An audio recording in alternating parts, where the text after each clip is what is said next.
Sosok kuntilanak itu. Hai semua, di video kali ini saya akan kembali bercerita tentang cerita-cerita horor. Dan cerita ini merupakan bagian kedua ataupun bagian terakhir dari cerita sebelumnya. Seperti apa videonya dan seperti apa ceritanya. Tetapi sebelum itu, silahkan like, subscribe, komen, dan share. Mari kita bangun channel ini bersama-sama. Bersama saya Gunawan Purnomo, dan inilah Rua Binida, Jejak Malam dalam Cerita.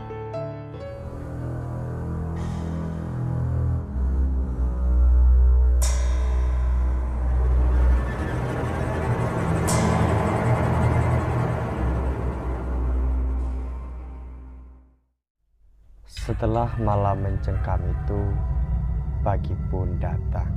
Di situ posisi badan saya sangat lemas sekali, dan ternyata demam yang ada pada diri saya belum juga reda.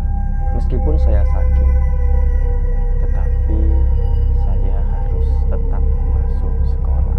Perlu kalian tahu, di sekolahan saya banyak sekali orang-orang dan anak yang memiliki ilmu spiritual. Dari sekian banyak orang yang saya temui di sekolahan itu, orang-orang spiritual terus menatapi diri saya.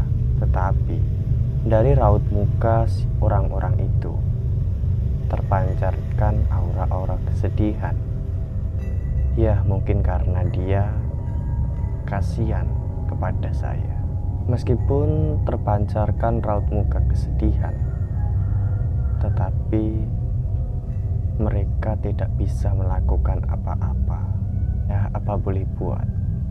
Mungkin ini karma diri saya, atau ketetapan yang harus saya jalani dari Tuhan yang Maha Kuasa. Jam istirahat pun datang, karena di situ saya sangat lapar sekali. Makanya saya pergi ke kantin untuk membeli makanan. Tapi sampainya di kantin, si penjaga kantin sekaligus penjaga kebun sekolah, sebut saja namanya Pak Doni, tiba-tiba menggelendeng tangan saya dan mengarahkan saya ke tempat yang agak sepi. Di situ posisinya hanya kami berdua, tidak ada orang lain. Dan di situ Pak Doni mengelus-ngelus perut saya dengan komat kamit. Dia pun terus mengelus-ngelus perut saya, dan tiba-tiba di situ saya mual dan muntah. Kalian tahu apa yang saya muntahkan? Darah kental yang berwarna merah gelap keluar dari mulut saya. Akhirnya Pak Doni pun memberikan segelas air kepada diri saya dan menyuruhnya untuk meminum. Keadaan sudah membaik. Yang awalnya saya mengalami mual dan perut saya itu sakit, hilang seketika. Dan di situ Pak Doni berbicara kepada diri saya. Sosok kuntilanak itu akan datang lagi pada malam ini. Saya pun kaget dan ketakutan di situ. Apa yang harus saya buat? Tetapi Pak Doni tidak bisa berbuat apa-apa.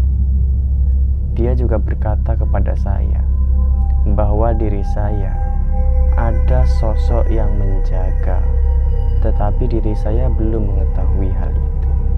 Pak Doni pun menyarankan kepada saya untuk meminta bantuan kepada sosok itu dan terus berdoa kepada Sang Pencipta. Singkat cerita, malam pun datang.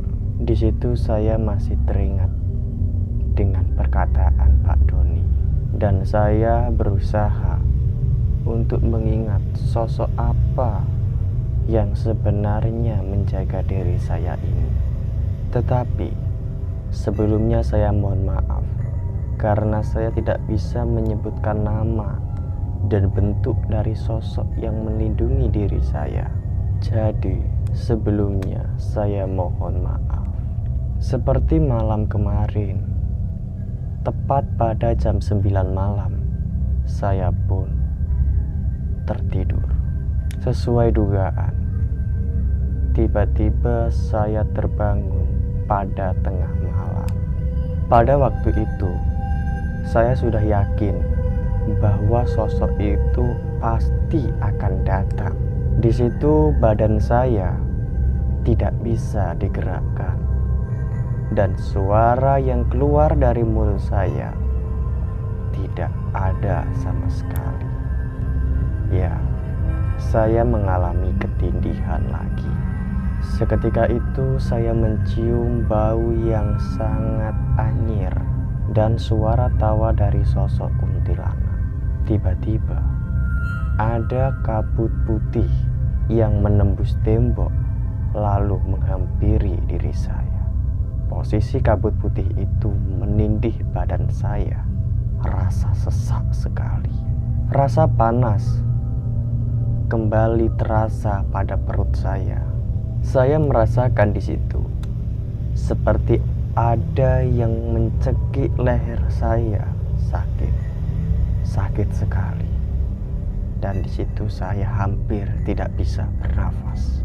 Ketika rasa sakit pada leher saya yang terasa seperti tercekik, tiba-tiba kabut putih yang menindih badan saya samar-samar berubah menjadi sosok yang sangat menakutkan, persis pada waktu malam sebelumnya.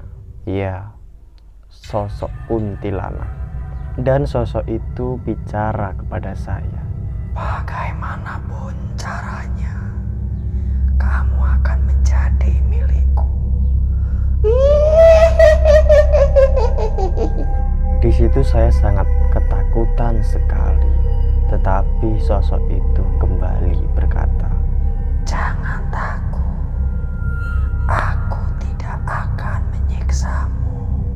Tapi dengan satu syarat, kamu harus ikut denganku pergi ke alamku. ketika sosok itu bicara seperti itu, tiba-tiba ada yang aneh pada diri saya.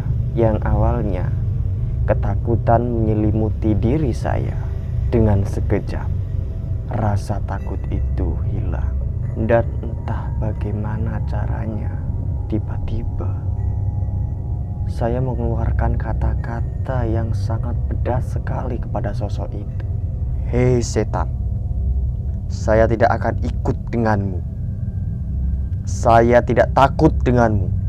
Hal yang membuat saya keheranan, ternyata suara saya sudah bisa keluar lagi, tetapi badan saya di situ masih tidak bisa digerakkan. Ya, mungkin karena sosok kuntilanak itu menindih badan saya. Di situ posisinya antara saya dengan sosok kuntilanak itu saling bertatapan dan saling melotot seperti bukan diri saya. Kalian ingat pada video sebelumnya? Kalau belum menonton, link video ada di kolom deskripsi. Jadi di video itu saya pernah berkata, saya tidak pernah takut dengan sosok apapun. Disinilah asal mula semua itu terjadi. Di situ posisi saya dan sosok kuntilanak itu masih dengan keadaan melotot. Dan tiba-tiba tanpa saya sadari, keluarlah tawa yang cukup aneh dari diri saya.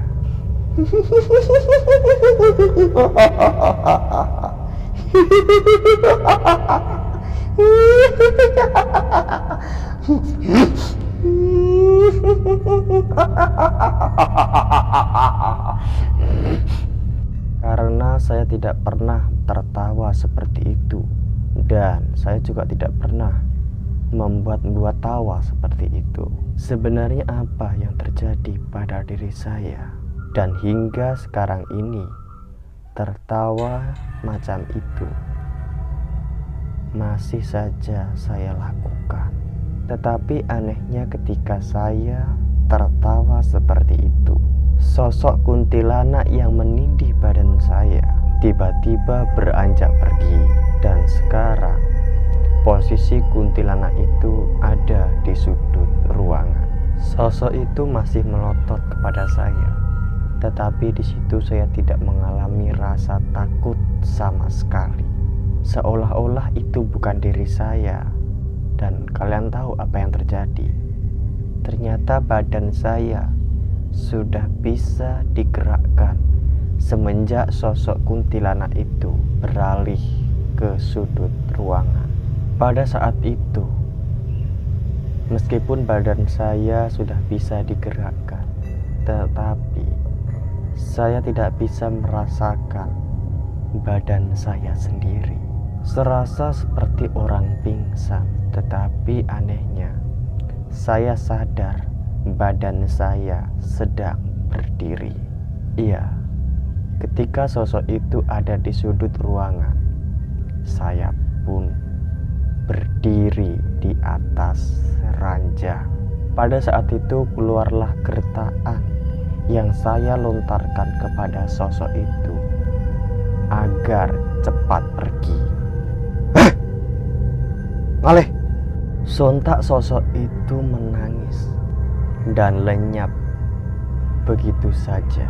Dan perlu kalian ketahui, kejadian seperti itu terulang selama 7 hari yang dimulai pada video pertama. Jadi setiap sosok kuntilanak itu menampakkan dirinya, saya tidak bisa mengontrol diri saya, dan keluarlah kata-kata yang seolah-olah mengancam sosok itu.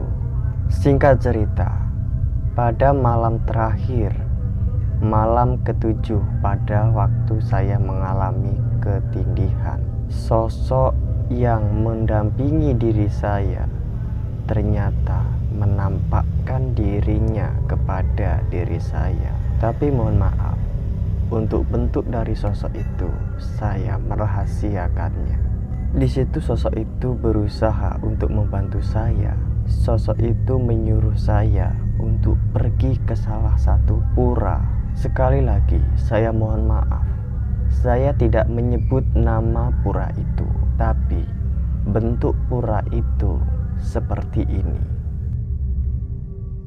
Sosok itu menyuruh saya untuk meminta tirta atau air suci guna untuk menyembuhkan rasa demam yang saya derita selama 7 hari. Serta sosok itu bilang kepada saya bahwa dengan meminum tirta ini, badan saya akan memiliki pagaran gaib, yang sebelumnya pagar gaib saya sudah rusak karena pada waktu itu saya melakukan sebuah meditasi. Nah, hingga sekarang sosok itu terus mendampingi diri saya. Kalau kalian semua merasakan kehadiran sosok itu, silahkan komen di bawah. Lantas, bagaimana dengan sosok kuntilanak itu? Entahlah, cari sendiri. Tetapi yang perlu kalian ketahui, sosok kuntilanak itu tidak jauh dari diri saya. Bagaimana tadi ceritanya? Terus dukung channel Rua Bineda dengan klik like, subscribe, komen, dan share. Dengan itu saya akan semakin semangat dalam menceritakan cerita-cerita horor yang saya alami atau saudara alami. Apabila saudara juga memiliki cerita horor, pengalaman horor, bisa dibagikan di email yang sudah tertera di kolom deskripsi. Ikuti terus Rua Bineda, saya Gunawan Purnomo. Bye.